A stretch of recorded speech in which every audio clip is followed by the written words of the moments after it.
Hey girl, so glad that you tuned in. My name's Bethany and this is the Make Up Your Mind channel. You're listening to episode number 28.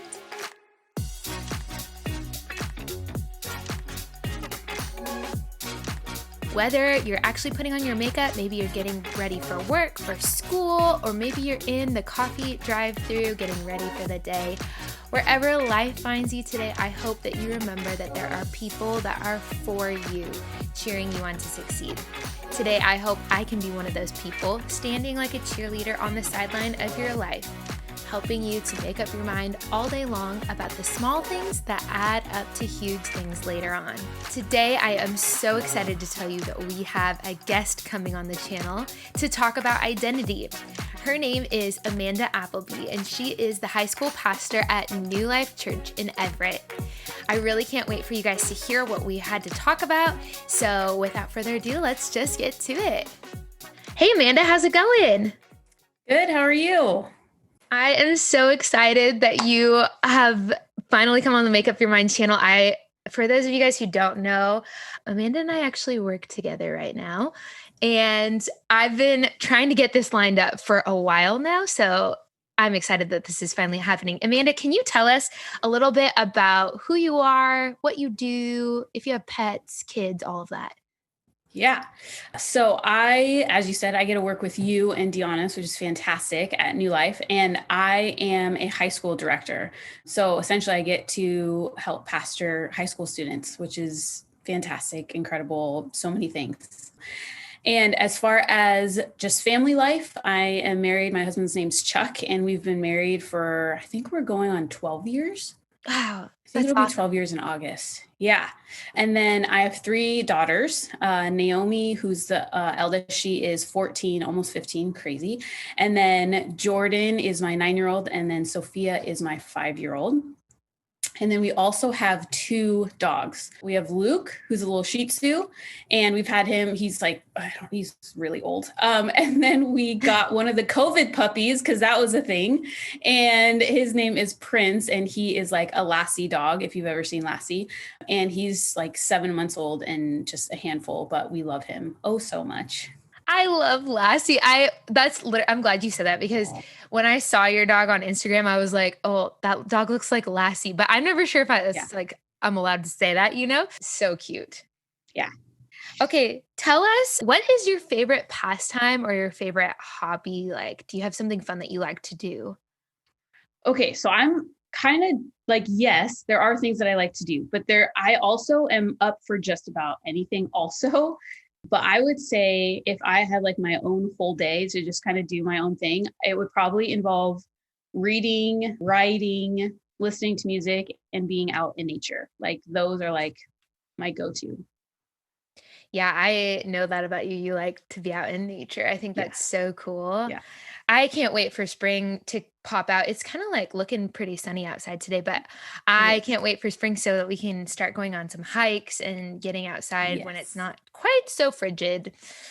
Tell us what your favorite snack of all time is. All these girls that listen know that I always talk about Doritos and how I have a huge weakness for Doritos, but like guilty pleasure snack, what is it? Oh, that's a good one. I would say Cheez-its. I love Cheez-its. Like, I don't know what it is. There's other cheese crackers in the world, but Cheez-its are like, they just figured it out. I don't know. So good. Yeah, you're right. I've tried the like off-brand Cheez-Its and they're not the same. They're kind of gross actually. But Cheez-Its they're very addictive. I think for the same reason that I get addicted to Doritos. Cheez-Its those are good. Yeah. We've been talking about identity the past couple of weeks on the channel, and we've covered a lot of topics, body image, comparison, a bunch of different things that kind of fall into that category in general. But I have some questions for you today about identity, just because I know that this is something that you're super passionate about. So on the topic of identity, have you had times where you were lost in knowing who you are? And can you tell us how you felt during that time or how you might have acted during that time? Like, was there like a good time in your life or a bad time in your life where you felt like you just were unsure of yourself and who you are? Yeah. I mean, so I'll just be real open. Let's just go there. I Let's still do feel it. that at times. I don't know that I have reached a place where I am like fully settled in who I am and what my identity is, but I am a lot further along than I was when I was younger. And so I would say that most of the big kind of, I would say, like, I say mistakes, but it's part of life. So just a lot of the things in my past that I've done that hurt myself or hurt other people were really from a place of not understanding my identity, not Yeah. understanding why I was who I was. And so I think, yes, identity is so important. And it's not really in, growing up, it wasn't really something that people ever talked about. I never heard somebody talk about, who are you from a place of something that you were like born or created with. Mm. So yeah, so it wasn't even a topic. It wasn't a conversation even. So looking back, yes, my identity and lack of understanding not made me, but like really lent me to just make decisions and do things that I don't think I would have if I really understood who I was.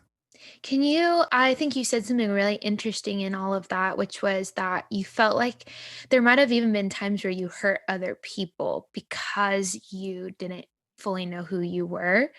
Do you have a specific story you could tell in that light where you can remember a time where it was just because you were unsure of yourself that you ended up causing pain to someone else? I think that's a point that we don't think about because identity, I feel like sometimes it gets really self-focused and like I have to know who I am, but also we don't realize that sometimes it can affect other people too. Yeah. So, oh man, unfortunately, there's a lot of stories that I could probably tell, but I would say when I was in high school, I I didn't have a connection to my identity at all. And because of that, one of the ways that I learned to try to kind of make up my own identity was to really focus on what people thought of me. If guys liked me, if they thought I was attractive, like if they wanted to date me, like that was a huge deal to me in high school. And there was a season where there were no guys that were interested. There was no guys that were like, "Hey, want to hang out?" And so I kind of hit this like wall, and because of that, I started to become just super desperate. Like I was desperate for any attention from guys and I would do just about anything to get it. And so I remember there was this group that I wasn't really close to them, but we knew each other and we were some of the girls, we were, fine with each other, casual acquaintances. And one of them was dating this guy. And he started showing me a little bit of attention. And so, because I didn't recognize my worth or my value that stems from our identity, I kind of egged it on. Like I kind of was like, yeah, okay, like I don't really mind that you're dating somebody. Like I kind of didn't was in denial of like, oh, well, I'm just being friends with him. Like I'm Mhm. just hanging out with him. Like there's no big deal. But looking back, I know for a fact that I was willing to genuinely like hurt other girls because I saw them as competition and I saw them as a barrier to what I was looking for, which was the attention of guys. And so I definitely caused some stirs in that relationship and even in that whole group dynamic. And it was because I didn't know who I was, and I was so desperate to be somebody of value that I was willing to hurt other people to get there. Wow, I feel like there's probably a lot of girls out there that can relate to that, as well as maybe they've even been there themselves, the Yeah. one that's been hurt or the one that is hurting others. Because I do think so many of us, if we're so like swimmy in our identity, we do try and find it in guys. I feel like that's like probably the number one thing for us. But yeah, thank you for sharing that. That's huge. Do you When you were in high school, and I don't know, maybe it was after high school, and I know that you mentioned that you're still kind of in that place where you're discovering more of who you were created to be. And I think, yeah, I've said that many times to these ladies also. We're all kind of there. But can you bring us on a journey of how you begin to discover your identity? Like, was there a Yeah. switch that happened? Yeah. So I mean, honestly, I was probably around 21 when I really started attending church like on a regular basis and really wanting to understand what Christianity was and what probably what it could offer me was probably why I really dug into it. Mm. And that kind of started a rough kind of guide of this journey. But I would say becoming a wife and becoming a mother, like all of those things kind of show you a different image of yourself than you might have had leading up to that. Because now you're not just looking from your own perspective, you have other people that are consistently around you and reflecting their understanding of you in a different way. And so that definitely stirred it up, being in close proximity to people in the dark moments, in the hard moments, in the moments that we don't want to put on Instagram. Like that really brings you to a place of honesty and a place of really having to see who it is that you say you are and if that lines up with what you actually do and how you treat people. There was a huge jump from that age to actually just a few years ago. I was asked a super crazy random amount of events, but I had a high school teacher who was one of my favorite teachers. And I think she was my favorite teacher because she called something out in me that I didn't even see in myself. She kind of raised the bar and knew that I could achieve on a different level than I was. And so I respected her because of that. And then, so when I was in high school, I won't go too far down this road, but when I was in high school, I did actually get pregnant. And so I didn't get to finish the year with her because she was my senior teacher. But after I had my daughter Naomi, I actually went back to see her, and that was how impactful her relationship was for me. Well, Wow. fast forward, I'm now like 30, I want to say I must have been like 32 years old, 31. And I'm at my daughter's, Jordan's soccer game. And I go to leave the soccer game and I'm walking across this big field over at Eisenhower Middle School. And all of a sudden I look across the field and I'm like, oh man, that's my teacher. That was my teacher from high school. She was at the game also and had a daughter the same age as my daughter, Jordan.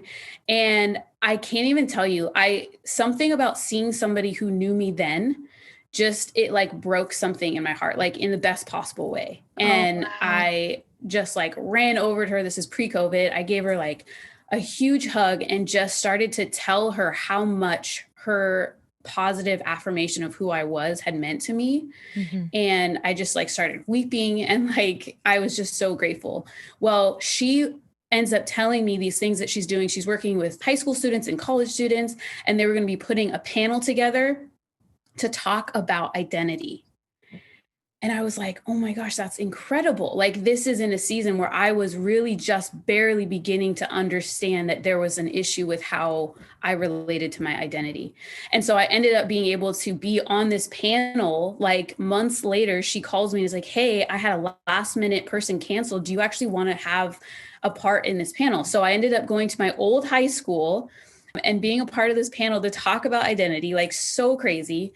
And one of the things that happened was the night before I was going to talk on this panel, I was wrecked. Like, I was like, God, I don't even know how to explain my identity. I don't even know if I know my identity. And I started listing all of these things that I had attached as my identity, being a mom, being a wife, being a director, being like just all of these things. And I just started to realize I like one by one, God started to peel them away and helped me see like, yeah, but if those things weren't if those labels, if those roles in your life weren't there, would you still be you? Yeah, come on. That's the question. Right. And I was like, yes, like I would still be me. And then it started into like my even my understanding and my thoughts and my memories and my experiences. And he said, okay, but if you were in the hospital and you had lost all of your memories, if you had lost, literally didn't even know what your name was, had amnesia, like all of it was taken, would you still be you? Come on. And I'm sitting there at like 3 o'clock in the morning, like weeping, realizing, yes, God, there is something so much deeper and so much more ingrained in who we are that we could literally lose our memory of ourselves, our memories of our lives, and we would still be us. And what I came to at the end of that before the next day was the only thing that I would never lose is the fact that I am a child of God. That is Come the on. only thing that is eternal. That is the only thing that goes past losing everything that you could possibly lose in your life. And that's where I started to really understand and begin to have a hunger for knowing who God created me to be as a child of God. Yeah, dude. Preach it. I love it so much. Okay. So I have so many things to comment right now and also ask more questions on. So going back to this teacher that spoke identity into you and saw you for who you were then to who you are now. Do you believe that people can also kind of encourage one another towards finding who they really are? Does that make sense? Is that question? Sorry, this is a spur of the Absolutely. moment question. Yeah, No, that's and yes. and how did she do that for you? Like what was the way that really spoke to you? Like you kind of told that story, but can you like give us a little more details around that? Yeah. So she was the teacher that like going into like, when you get your schedule for high school, like you get your classes and you're like telling your friends about it, and like who's in my class, who's not. Well, I had also recently started this high school. So that was only my like second semester at that school. And so I didn't know anybody. So I'm asking my friends, like, hey, like, who is this? Like, do you know anything? And they're all looking at me like, oh, ooh, like you got her class? Yikes. And I was like, what? Like, what's the problem? They're like, she's hard. Like, she is super hard. Like, she has really strict guidelines and rules, and she does not mess around. And I was like, oh, I was like, ooh, I was like, I don't love that, but all right, we're going to go there. And I also secretly saw it as a challenge. So I was like, whatever, like, I'm going to do fine. So I get into the class, and for sure, like she laid down the law. This is how we operate in this class. This is what my expectations are. Here's what's going to happen if you don't meet these expectations, and like basically put the responsibility on us to kind of meet that bar that she had placed. And I remember there was this other guy, Amar, he was in my class with me, and he and I were both super competitive, and we ended up being competitive with each other. And so what happened was like, we actually at the beginning of class made a bet that she put on the board that was like, basically bet that we were going to have the higher grade in the class. And so it was just like the most fun thing ever. But anyways, so back to your question, what did she do? First of all, she set the standards. She was very clear and concise about what her expectations were and why they were. And she held everybody to them. Mm-hmm. And it wasn't about grades, surprisingly. It was actually about the culture of the classroom and what was acceptable and what wasn't. And so that was number one. I didn't have that growing up. Like I didn't have anybody really who was super consistent with their expectations and was willing to hold firm to those so that I could raise to the level that I needed to be at. So that was a huge deal. And then the other piece was when we did a really great job at something, she celebrated it with us. She didn't make a huge deal about it, but she knew how to speak to each of us individually in a way that we knew we just did good. Like we're doing great. And then when we didn't, when we started to question ourselves, when we started to question whether we were capable, she reminded us. It's like she saw something in us that we just couldn't see in ourselves, and she was not willing to let us give that away. She wasn't willing to let us doubt ourselves to the point of not raising to the level that she knew we could. Yeah. And she just said it, like she just called it out. It wasn't just in the things she said, though. It was how she treated us. She treated us with respect and with dignity. And that was the same thing that she expected from us. I love that even though she seemed like the hard person, she's the one that you came out knowing that she cared for you the most. Yeah. And it's like, I feel like as a leader, that's probably also what you put off as well, I think, is the hey, I'm going to care for you no matter what.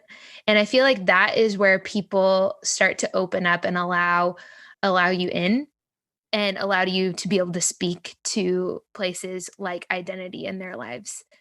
Okay, so, this is kind of taking a turn, and we're probably going to come back to some of that other stuff. What kind of gifts do you believe are on your life, and how did you discover those? So there's been multiple people that have spoken into my life over the last couple years, really since this whole identity started. And I just trust that that's God, because it's just like too consistent. And there's lots of there's books out there, there's lessons and studies, but essentially I actually first heard about these different giftings, which are biblically based, from my counselor. So I have a counselor who is a Christian reconciliation counselor. So she's all about reconciliation from like the inside out. And she was actually the first person. Can you say what reconciliation means? So reconciliation is like, it's like bringing things back together. It's like what Jesus did for us. Jesus made a way for us to reconcile with God, to become back into relationship with God, essentially. Okay.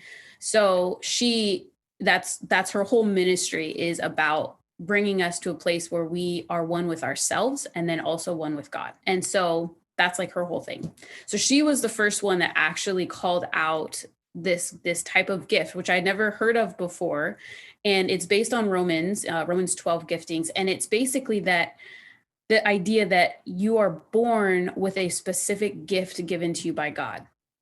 Now, that doesn't mean that that's the only gift you will ever operate in or have or see in your life. It means that there is a unique character piece of God that we are all kind of built with, that we are all created with, that is kind of woven into the fabric of who we are. And so even if we're not following God, even if we're not Christians, you'll still see the evidence of this gift in us. But when we use it and when we're doing it in relationship with God, that's when it actually brings peace and healing and restoration to everybody and everything around us. And so the gift that she talked to me about is, again, in Romans 12, is the gift of mercy. And I'm still learning a lot about this gifting and what it means and what it looks like and what God's heart is about it and for it. But this idea of mercy is that a mercy gift is very much connected to the heart of God. So you hear about in scripture that as Christians, we are the body of Christ, right? And so there's different body parts, and different body parts have different functions. And so the heart of the mercy is really connected to expressing and displaying the heart of God. And so that's their innate foundational, no matter what they do, there is going to be this inner desire to really help people connect with the heart of God. Yeah, so good. How would you encourage students and young adults to kind of start to explore maybe what gifts have been put in their lives, and as well as like how does that play into like your identity as being a daughter of God? So I would say if they're interested, I mean, the thing is, in our world, you can research just about anything. So looking up, Googling, Romans 12 giftings to understand, you'll start to find some of the information there. And then also, honestly, reading the scriptures, it's throughout the whole scriptures, like from Old Testament and New Testament, you see these characters, like you see them kind of exhibiting these different giftings. And so you can start to see, like, for instance, there's a couple other people from the Bible that are a mercy gift. And that would be from Old Testament would be King David. King David was said to have this mercy gift. And if you see how David lived his life, he was all about intimate relationship with God first and foremost. If you look at Jeremiah, the weeping prophet, he also was a mercy gift. And you see almost both giftings very strong in his life, of the mercy and the prophet. And then if you look New Testament, John the disciple, the one who calls himself the one that Jesus loved, the one who would lay his head on Jesus's chest at the dinner table, like that was another person with a mercy gift. So you start to see these patterns once you start to understand these different giftings. And then you asked the second part of the question. What was the second part of the question? The second part was just like, how do you feel like this relates into your identity as being a daughter of God? Yeah. So I said earlier that we're all children of God. And that is incredibly important to not just know, but to actually get to a place where we believe, because when we realize we are children of God, we realize that we come from him. And so whatever he is, that is kind of where we're coming from. That's the image that we're carrying with us. But I think the giftings, we are not all going to carry the exact same image of God. And that is why it is so important to be in community and to be capital C church, to be united, because when we all come together, it's like bringing all the colors of the rainbow together. We all have a different shade of God's character that we are walking with and that we are called to live out of. And so once we can understand that, we begin to work in unity, not because we're forced to, but because God calls us into unity. We are meant to be together. And so for me, as a mercy gift, the mercy gift for me is I get to help every other gifting connect with the heart of God.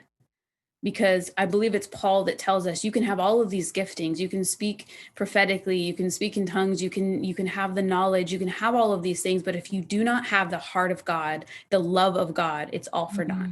And so every single gift has kind of their main lane that they're in. But as a mercy gift, my call is a little bit different in that I am called to help every one of those gifts connect with the heart of God. Yeah.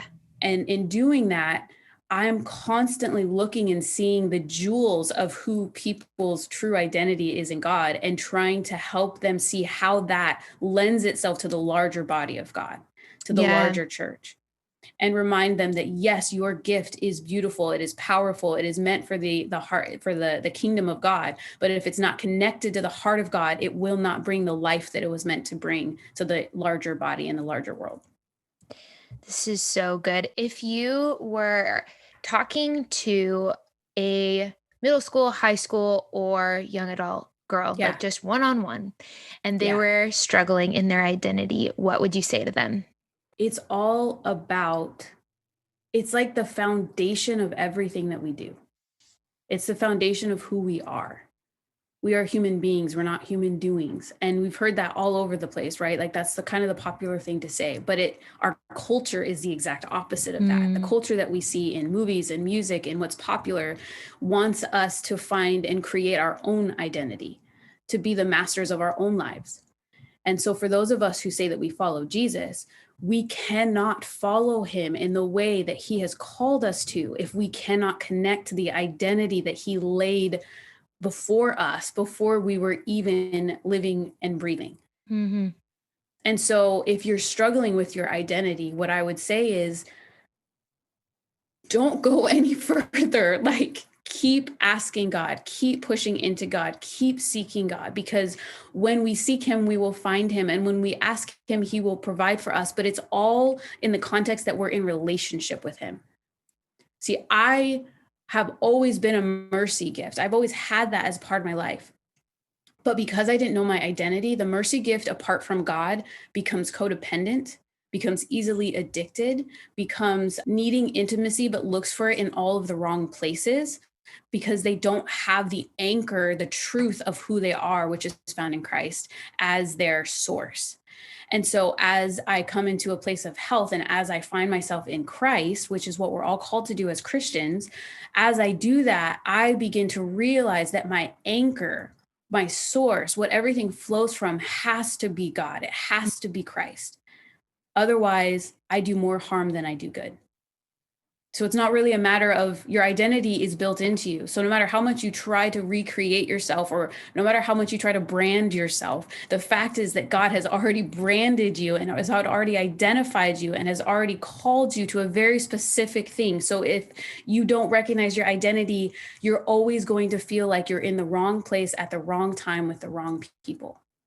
Wow. It's not really, yeah, it's not about the people out here. It's not about the circumstances. It's really about who God has called us to be. And that's where we fit. That's where we belong. And that's where our purpose has to come from. That is so good. Woo! We can just end it right there and just literally slam dunk. Like, seriously, slam freaking dunk. Thank you so much, Amanda, for being here and for just really calling that out and showing us, like, honestly, even just what you said about like where you were to where you are now and like how God has transferred like and shown you basically more of your identity and more of who you are and is developing that mercy gift in you. Like, I just love the picture of where you were to where you are now. It's phenomenal to see that. And I hope that wherever you're at out there listening, that encourages you today, because God is continually showing us more of who we are and who we were made to be in him. So thanks for being with us today, Amanda. Okay. You're so welcome. Thanks for having me. I love you, and you're my favorite. Wow, girl, how good was that? I just love Amanda so much. Give her a follow on social media. I will tag her in the comments below. It has been so good to be with you again today as we wrapped up this series on identity. Remember that you are valuable and that you are loved. Girl, and if you have someone in your life who's maybe a mom, a grandma, a mentor, a youth pastor, someone that cares about your development, you should tell them about my Patreon account. Patreon is a place where they can get involved in what I'm doing and creating this content just for you. It's also a place where they can support and sponsor this channel. Tell them about my Patreon. You can find links in my bio on Instagram and on Facebook. Girl, I'll see you next week. Catch you later.